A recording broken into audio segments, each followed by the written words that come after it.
Hello बच्चों, आज हम पढ़ने वाले हैं कक्षा 11वीं के लिए हिंदी इलेक्टिव विषय का एक टॉपिक जिसका नाम है सब आँखों के आंसू उजले। ये कविता महादेवी वर्मा द्वारा रचित है। महादेवी वर्मा द्वारा रचित दो कविताएं आपके सिलेबस में हैं। एक हम पढ़ चुके हैं, जाग तुझको दूर जाना। उसके तुलना में ये कविता थोड़ी सी आसान है। इस पूरी कविता में क्या बताया गया है कि प्रकृति ने हमें कुछ उपहार दिए हैं, यानी प्रकृति की कुछ कुछ ऐसी चीज़ें हैं जो एक तरीके से हमारे लिए उपहार का काम करती हैं। तो वो चीज़ें क्या हैं और कैसे वो उपहार का काम करती हैं, उन चीज़ों की उपयोगिता तो है, उनको तो हम उपयोग तो करते ही हैं, लेकिन साथ ही साथ उनके जो गुण हैं, उनसे हमें बहुत कुछ सीखने को मिलता है। ये सारी चीज़ें इस कविता में बताई गई हैं।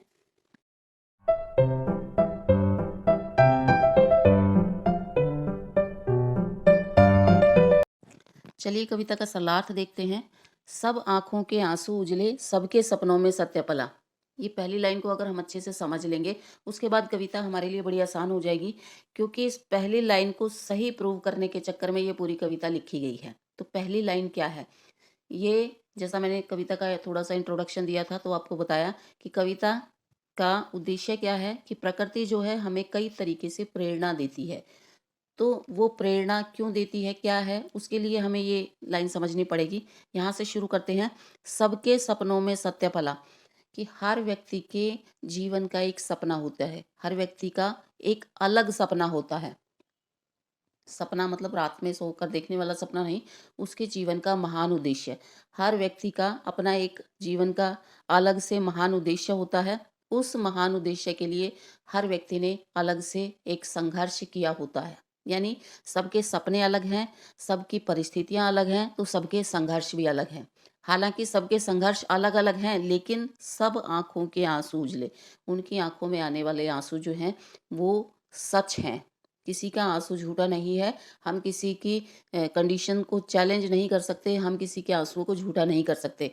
किसी ने जीवन में ज़्यादा संघर्ष किया है, किसी ने थोड़ा किया है, लेकिन अपने सपनों को पाने के लिए सबने संघर्ष किया है। सबके आंसू सच हैं, पवित्र हैं, उजले हैं।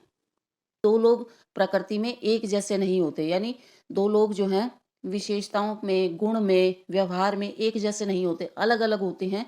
ये बिल्कुल वैसी कंडीशन दिखाने की कोशिश की गई है जैसे आप मान लो मोटिवेशनल स्पीकर की अ, बातों में सुनते हैं। एक बहुत फेमस उदाहरण है कि यदि हम मछली का टेस्ट रख दें कि वो कितनी जल्दी से पेड़ पर चढ़ सकती है और उसके आधार पर उसको क्वालिफाई नंबर दें, तो मछली जो है डेफ़िनेटली फ़ेल हो जाएगी, क्योंकि वो पेड़ पर नहीं चढ़ पाएगी।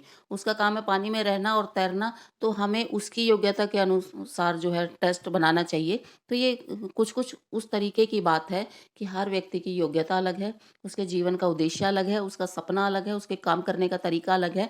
तो हर व्यक्ति को अपने ही तरीके से काम करना चाहिए। 2 व्यक्ति एक जैसे नहीं हो सकते। इसी प्रकार 2 लोगों के सपने भी एक जैसे नहीं हो सकते और उन्हें जो है पाने के तरीके भी एक जैसे नहीं हो सकते। यही बात हमें प्रकृति सिखाती है, यही बात हमें प्रकृति समझाती है कि जिसका जो काम है उसे वही काम करना चाहिए, दूसरा काम उसको सूट नहीं करेगा। जिसने उसको ज्वाला सौंपी, इसने इसमें मकरंद भरा। अब पहली लाइन कुछ अलग थी और दूसरी लाइन से जो है कुछ अलग सीन इसमें शुरू हो गया। जिसने उसको ज्वाला सौंपी, पहली लाइन को अब हम भूल जाते हैं, हम उदाहरण पे पहुंचते हैं कि एक ईश्वर है। एक ईश्वर ने किसी चीज को ज्वाला सौंपी है, किसी चीज में आग भरी है। यानी ईश्वर है, ईश्वर ने दो चीजें बनाई हैं। एक चीज में इसने आग भर दी है, उसने इसमें मकरंद भरा, और दूसरी चीज में ईश्वर ने जो है मकरंद भर दिया है। मकरंद कहते हैं फूलों की खुशबू को। ईश्वर ने दो चीजें बनाई, एक में आग भर दी और एक में खुशबू भर दी। आलोक लुटाता वह घुलघुल, जिसमें आग भरी है वो है दीपक। वो दीपक क्या करेगा? वो दीपक चारों तरफ प्रकाश फैलाएगा और खुद जो है जलता जाएगा, घुलता जाएगा, कम होता जाएगा और चारों तरफ प्रकाश फैलाता जाएगा। देता झर यह सौरभ बिखरा, और दूसरा जो है जिसको खुशबू दी है वो वस्तु क्या है? वो वस्तु है फूल।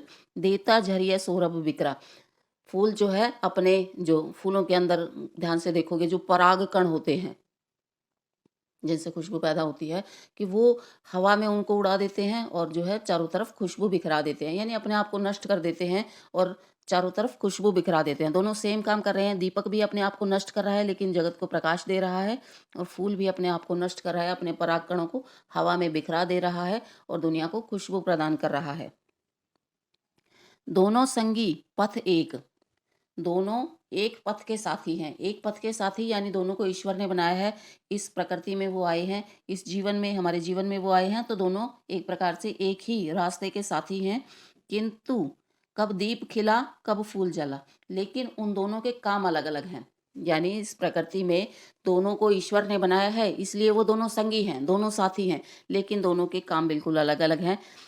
किंतु कब दीप खिला, दीपक कभी खिल नहीं सकता, कब फूल जला और फूल जल करके प्रकाश नहीं दे सकता, ये दोनों की सच्चाई है। तो दोनों को जिस काम के लिए प्रकृति ने बनाया है, दोनों वो काम अपना पूरी तरीके से करते हैं। चलिए जानते हैं इस पैरा में हमने क्या पढ़ा। हर व्यक्ति का एक अलग सपना होता है, क्योंकि हर व्यक्ति अलग है। ईश्वर ने हर एक व्यक्ति को विशेष बनाया है, उसको औरों से अलग बनाया है, इसलिए उसका सपना भी अलग है। उस सपने को पाने के लिए व्यक्ति जो संघर्ष करता है, वो भी बाकी लोगों से अलग होता है। इसलिए हर व्यक्ति के आंसुओं में सच्चाई होती है। किसी ने थोड़ा संघर्ष किया है, किसी ने ज़्यादा किया है, लेकिन किया सबने है। इसलिए हर व्यक्ति के आंसुओं में सच्चाई होती है, क्योंकि हर व्यक्ति का व्यक्तित्व अलग-अलग है। प्रकृति हर व्यक्ति को अलग-अलग प्रकार से प्रेरणा देती है। प्रकृति ने फूल भी बनाया है और दीपक भी बनाया है। दोनों प्रकृति की रचनाएँ हैं। फूलों में खुशबू भरी है और दीपक में प्रकाश भरा है। लेकिन दोनों अपना काम परफेक्टली करते हैं। इसके साथ एक सच्चाई यह भी है कि फूल कभी जल नहीं सकता और दीपक कभी खिल नहीं सकता। इसलिए ईश्वर ने जिसको जिस काम के लिए बनाया है, उसको वो काम परफेक्टली करना चाहिए। प्रकृति में हर तरीके के उदाहरण मौजूद हैं। आपको अपने जीवन से रिलेटेड, अपनी परिस्थितियों से रिलेटेड कोई ना कोई उदाहरण प्रकृति में ज़रूर मिल जाएगा। इसलिए जीवन जीते रहिए। अच्छा जीवन जीने के लिए प्रकृति आपको हमेशा प्रेरित करती रहेगी। चलिए दूसरा पैरा देखते हैं। वह अचल धरा को भेंट रहा, शत शत निर्झर में हो चंचल। चिर परिधि बना, भूको घेरे, इसका नित उर्मिल करुणा जल। कब सागर उर पाषाण हुआ, कब गिरि ने निर्मम तन बदला। इस सेकंड पैरा में उदाहरण दिया गया है एक सागर का और एक पर्वत का, कि दोनों गुणों में, विशेषताओं में अलग अलग हैं, लेकिन ये दोनों अपना काम किस तरीके से करते हैं वो इस पैरा में बताया गया है। वह अचल धरा को भेंट रहा, एक अचल है, यानी पर्वत के बारे में बताया गया है, वो अचल है, स्थिर है एक जगह पर, वो चल नहीं सकता। धरा को भेंट रहा, लेकिन वो धरती से गले मिल रहा है। अगर पर्वत को धरती से गले मिलना है तो वो क्या करेगा? क्या इसमें बताया गया है कि बिना रूप बदले कैसे वो अपने इस काम को परफेक्टली करता है।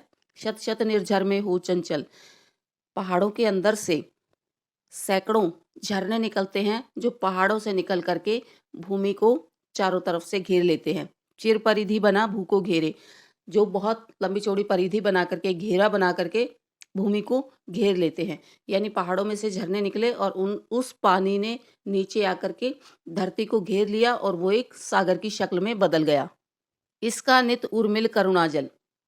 और जब वो सागर की शक्ल में बदल गया, उसके बाद अगर सागर को पर्वत को गले लगाना है या धरती को गले लगाना है, तो सागर क्या करेगा? सागर के पानी में लगातार लहरें उठती रहती हैं। वो बार-बार जब सागर का पानी आगे-पीछे जाता है, उसमें लहरें उठती रहती हैं, तो वो कभी पहाड़ों से टकराता है, अगर समुद्र के आस-पास पहाड़ हैं, या फिर ज़मीन से टकराता है। इस प्रकार समुद्र जो है, अपनी लहरों के माध्यम से धरती को या पर्वत को गले लगा लेता है। इसमें एक बात बताई गई है, पहाड़ है, उसका स्वरूप नहीं बदलता, इसी प्रकार सागर का भी स्वरूप नहीं बदलता। कब सागर उर पाषाण हुआ, कब गिरि ने निर्मम तन बदला। इसमें बताया गया है कि काम एक ही है, दोनों को धरती को गले लगाना है, तो वो दोनों किस तरीके से काम करते हैं। दोनों की विशेषताएं अलग हैं। सागर है, अचल है, चल नहीं सकता, मुड़ नहीं सकता, झुक नहीं सकता, और उसको जो है धरती को गले लगाना है। और दूसरा ऐसा पदार्थ है जिसको किसी भी पात्र में डाल दें, किसी भी शक्ल में डाल दें, वो उसी शक्ल में ढल जाएगा। यानी एक पदार्थ इतना कठोर है और एक इतना लचीला है कि प्रकृति में दोनों विपरीत हैं। अब दोनों कैसे काम करते हैं?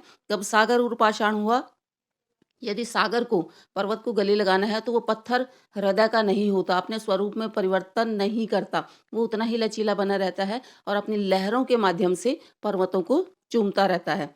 जब गिरि ने निर्मम तन बदला, और गिरि कहते हैं पर्वत को, निर्मम कहते हैं कठोर को। और पर्वत को अगर धरती को गले लगाना है, तो वो झरनों के माध्यम से ऐसा करता है। वो झुकता नहीं है, अपने प्रकृति में, अपने गुणों में परिवर्तन नहीं करता।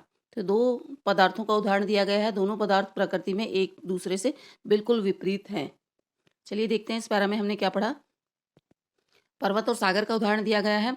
पर्वत अचल है, लेकिन धरती से मिलने के लिए उसमें झरने निकलते हैं। वो झरने क्या करते हैं, आगे जाकर के समुद्र बन जाते हैं। विभिन्न पर्वतों से झरने निकले और उन्होंने जो है धरती को घेर लिया, और वो जो घेरा हुआ पोर्शन है वो समुद्र कहलाता है। समुद्र बनकर वो धरती को चारों तरफ से घेर लेते हैं। प्रकृति के जितने भी ऑब्जेक्ट हैं वो जैसे हैं वैसे ही रहकर अपना काम करते हैं। सागर जो है कभी पर्वत के जैसे कठोर नहीं होता, और पर्वत जो है कभी जल की तरह कोमल नहीं होता। फिर भी दोनों अपना काम परफेक्टली करते रहते हैं। नभ तारक सा खंडित पुलकित, यह क्षुरधारा को चूम रहा, वह अंगारों का मधुर रस पी, केशर किरणों सा झूम रहा। अनमोल बना रहने को कब टूटा कंचन, हीरक पिघला। इस थर्ड पैरा में उदाहरण दिया गया है दो अलग अलग पदार्थों का, जो अपने अपने सेगमेंट में बिल्कुल बेस्ट है, अनमोल है। एक है हीरा, जो पदार्थों में सर्वश्रेष्ठ है, और एक है सोना, जो धातुओं में सबसे अनमोल है। नभ तारक सा खंडित पुलकित, यह क्षुरधारा को चूम रहा। पहली दो लाइनें हैं हीरे के लिए। क्षुरधारा को चूम रहा, क्षुर कहते हैं चाकू, धारा मतलब उसकी नोक, चाकू की धार को या चाकू की नोक को, कि चाकू की नोक की वजह से, चाकू की नोक को चूमने के बाद खंडित पुलकित, खंडित हो जाता है, हीरे के लिए है, फिर वो प्रसन्न हो जाता है। एक अलग तरीके का विरोधाभास है कि चाकू की नोक को चूमा, खंड खंड हो गया, और फिर पुलकित यानी प्रसन्न हो गया। इसको समझने के लिए हमें समझना पड़ेगा कि हीरा जो है रॉ फॉर्म में होता है तब उतना चमकीला नहीं होता। विभिन्न औजारों की मदद से अलग अलग कोणों से काटा जाता है, और वो जितने अच्छे तरीके से उसको तराशा जाता है उतनी ज़्यादा चमक उसमें बनती जाती है, बढ़ती जाती है। तो उसके बाद जो है वो नभतारक सा, आकाश के तारों जैसा चमकने लगेगा। रॉ फॉर्म में होता है तब उसमें उतनी चमक नहीं होती। चाकू की नोक पर जब वो खेलता है और खंड खंड हो जाता है, तब वो नभ के तारों जैसा पुलकित चमकने लगता है। ये हीरे के बारे में है। आगे की दो पंक्तियां जो हैं वो सोने के बारे में हैं। वह अंगारों का मधुर रस पी, केशर किरणों सा झूम रहा। सोना भी जब धरती से निकाला जाता है तब उतना प्योर नहीं होता। अंगारों का मधुर रस पी, अंगारों पर उसको जब तपाया जाता है, जब गलाया जाता है, केशर किरणों सा झूम रहा, फिर उसमें केसर किरणों जैसी चमक उत्पन्न होती है। बाद में जो सोना इतना अट्रैक्टिव हमें दिखता है, इतना आकर्षक दिखता है, उस आकर्षण को पाने के लिए उसे अपने आप को पिघलाना पड़ता है, तपाना पड़ता है, जब जा कर के वो अच्छी अनमोल वाली फॉर्म में बदलता है। अनमोल बना रहने को कब टूटा कंचन, हीरक पिघला। ये दोनों जो हैं अपने अपने तरीके से संघर्ष करके अनमोल बनते हैं।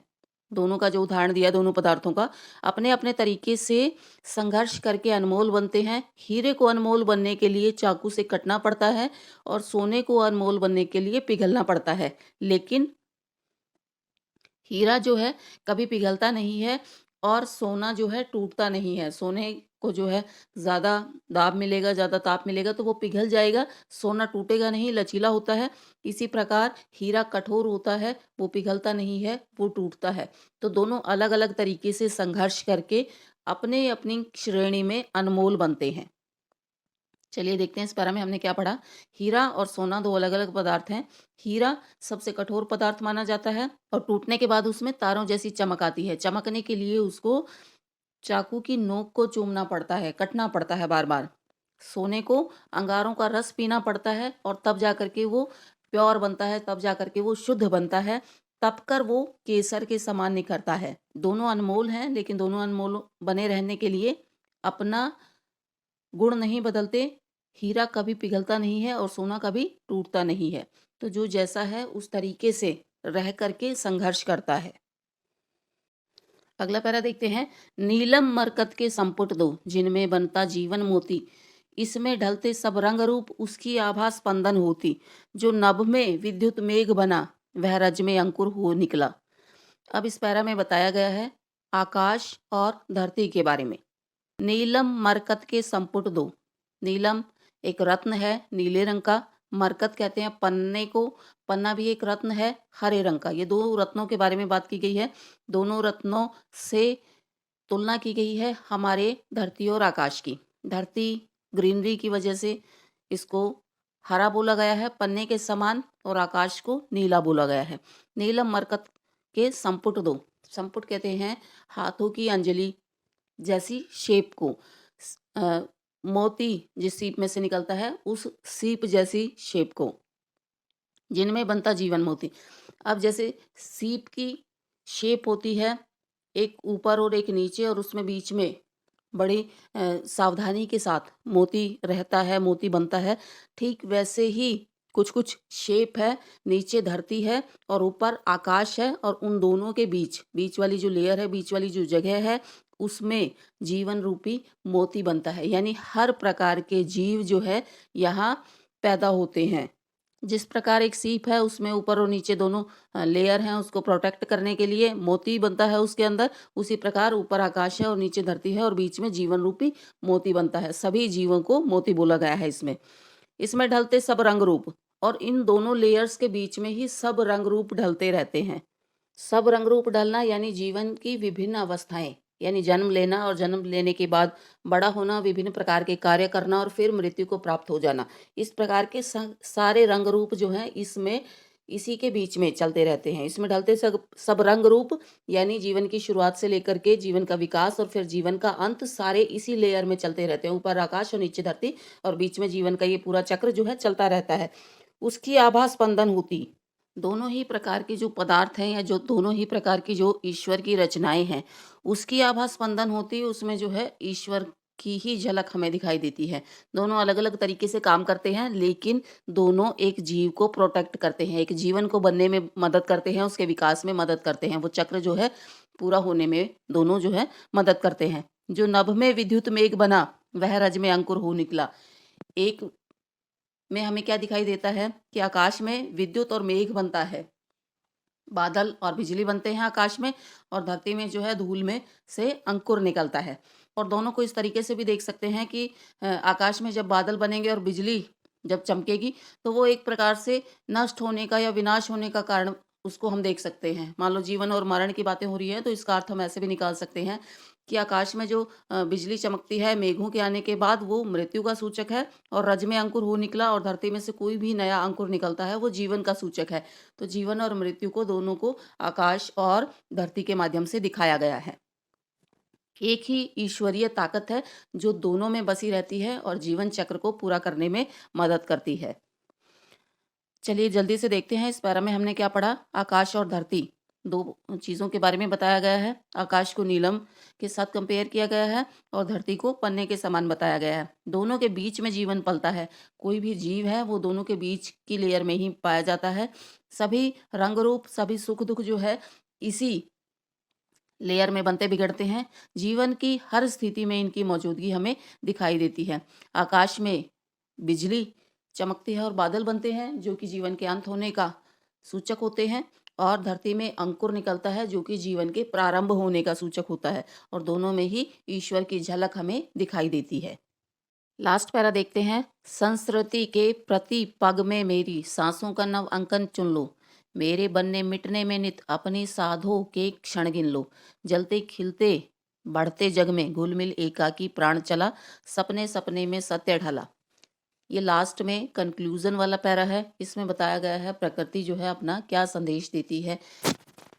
चलिए शुरू करते हैं। संस्कृति सृष्टि को कह सकते हैं, प्रकृति को कह सकते हैं। संस्कृति के प्रतिपग में मेरी सांसों का नव अंकन चुन लो, यानी जो प्रकृति के बारे में बताया गया है, या पूरी जो सृष्टि है, या पूरा जो संसार है, उसके प्रतिपग में, हर एक पग में प्रकृति की झलक दिखाई देती है। ईश्वर की सत्ता का हमें एहसास होता है। प्रकृति की झलक हर चीज में दिखाई देती है कि कैसे ईश्वर ने हर चीज को बनाया है, और उसके अनुरूप ही, उसकी मर्जी से ही ये सृष्टि जो है चलती रहती है।